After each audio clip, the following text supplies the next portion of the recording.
სოციალური ქსელების მომხმარებლები სამშვიდობო მოლაპარაკებების გაჭიანურების ფონზე ამტკიცებენ, რომ ესტონეთი, ლატვია და ლიეტუვა უკრაინაში რუსეთის ომის დასრულების წინამდე გამოვიდნენ.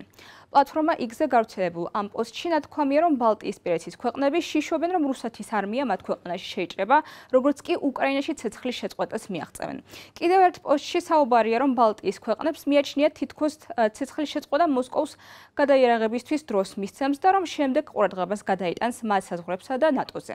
სხვები კი ავრცელებენ ფოტოებს, სადაც თითქოს და აღბეჭდილია რუსული ძალები, რომლებიც ესტონეთის, ლატვიისა და ლიეტუვისკენ მიემართებიან.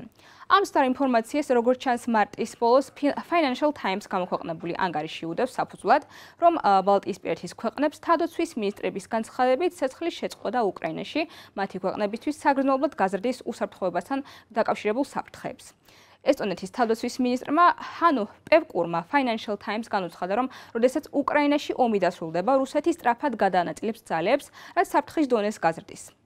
პანუ პევკურის კომენტარები მას შემდეგ გავრცელდა, რაც მისმა ლიეტუველმა კოლეგამ დოვილე შაკალიენემ გააკეთა განცხადებები, რომელთა მიხედვითაც რუსეთი უკრაინაზე არ შეჩერდება და მოსკოვი ცეცხლის შეწყვეტის შემდეგ დროს სამხედრო შესაძლებლობების გაზიარებისთვის გამოიყენებს. ასე რომ მართალია ის ამბავი, რომ ბალტიისპირეთის ქვეყნები ღელავენ იმის თაობაზე, თუ რას მოიტანს მათთვის უკრაინაში ცეცხლის შეწყვეტა.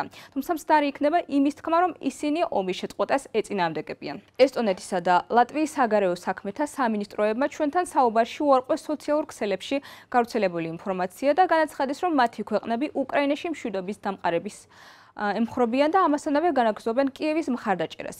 მათი განცხადებით რუსეთმა უნდა შეწყვეტოს უკრაინის სამოქალაქო და ენერგო ინფრასტრუქტურაზე თადასხმები და შეასრულოს ცეცხლის შეწყვეტასთან დაკავშირებული პირობები, რის სურვილიც მოსკოვის ჯერჯერობით არ გამოუმჟღავნებია. ევრო გადამოწმება.